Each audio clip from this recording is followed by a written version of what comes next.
During the summer of last year, before I ever got started on YouTube, I decided I wanted a video format to test my 3D printed cars. And at first, I had to figure out how all this worked. So I spent 7 days a week for an entire fortnight just testing random video formats.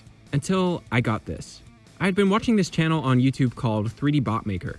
This channel hosts the incredibly popular Die-Cast Racing League. And if you watch it for more than 2 minutes, you'll understand why it's so popular. So I wanted to do something kind of like that. But there were a couple issues. I didn't really have the time, space, or budget to create a completely unique track for my cars. And I knew that a similar thing had been done to death with 1v1 Hot Wheels racing. So I decided to try my hands at a new format. I took a big wooden board and 3D printed a storefront. And then with this as my base plate, I took a broken table, cut off the legs, and used that as a ramp, with an upside down mouse pad as the road. Then after placing some basic scenery like these apartment doors, I made some shelves for the inside and filled them with a bunch of groceries, which were just randomly colored shapes. Now, what was this all for? Well, this was the beginning of the Dollhouse Derby, where I would take 3D printed cars and crash them into a convenience store, and the car that dealt the most damage would go on to the next round. And it got no views. At this point, I had less than 50 followers, all gathered from confusion at first, but they stuck around for some reason. So the next day, I did the same thing. I made a part 2, where the winner of the previous episode would match up against another car. I created a bracket for the contestants, so there would be a reason to come back for the next episode. And I stuck to it. It took 20 minutes between each video just to restock all the shelves. But by the end of the 8th and final episode, I'd only amassed a total of 1,900 views on a single video, and across all 8, I maybe scratched around 12,000 views. I can't say I expected much. This was a cobbled together mess, and my first time ever posting on social media. This was just me in my bedroom filming poorly lit plastic cars, borrowing my roommate's phone as a slow motion camera.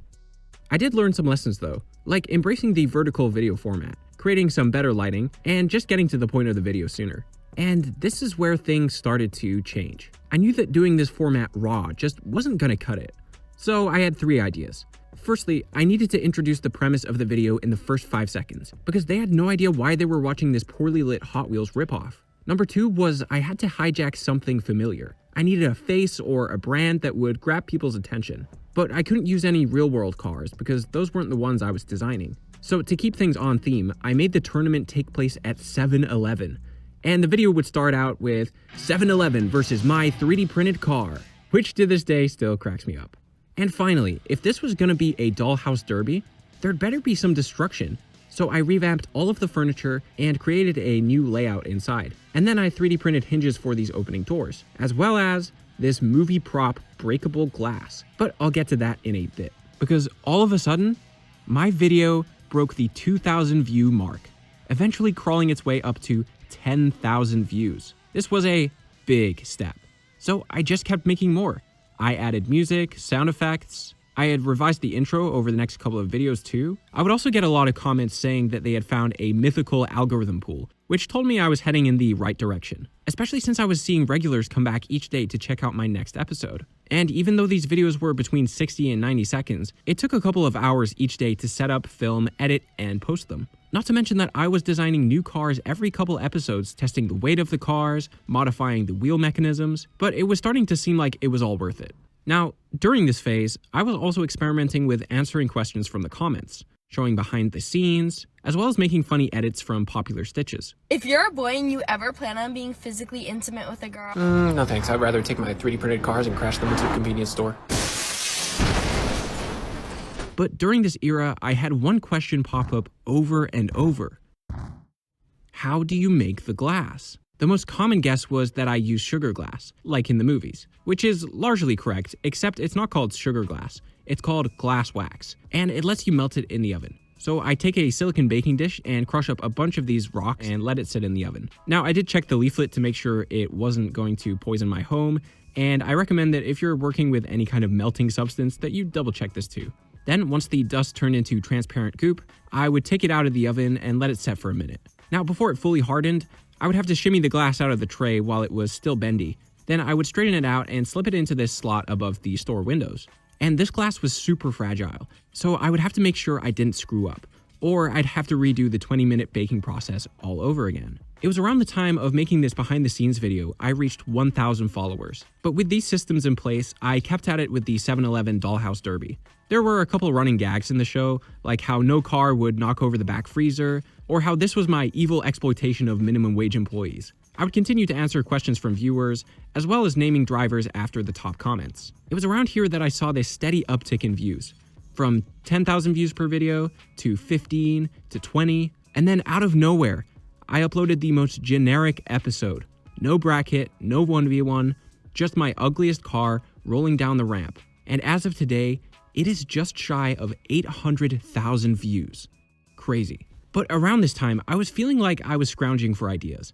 I had built a good following, breaking past another 1,000 followers every week or so, but I was not content with the formulaic same old video format. I wanted to move past the same old 7-Eleven Dollhouse Derby. And I was enjoying more creative videos where I'd get to explore something new for a change. So I started teasing a new idea. Not fully showing my cards, but revealing that I was going to start building a set for a new game show format.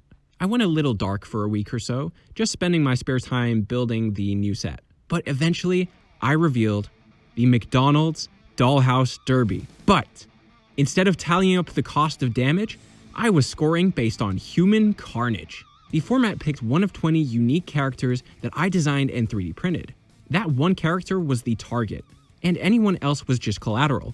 Anybody you take out with your car gains you 1 point, and if you take out the target, you get 5 points. And you get 3 rounds to push your car down the ramp. I 3D printed this whole set as well as a bunch of props, and an all-new destructible brick wall. I would create these storylines at the beginning of the episode, like how Karen was holding up the line and needed to be disposed of. This then got commenters to submit their own stories, like Mark, who was refusing to leave after trying to steal the ice cream machine. And people suggesting these comments really ramped up the engagement. This fueled a great resurgence in my passion for the page, and I got to keep making behind the scenes here and there, as well as milking the reply videos of people asking how I made my shattering glass. With the first video getting this many views, the next getting this, and the final getting this many views. And then I hit one monumental goal. 20,000 followers. This was after months of uploading day after day, never skipping a week, and sometimes only skipping a day or two at a time. I reached a crazy goal that I would love to have attained from the beginning, and now I had it. So, why did I stop?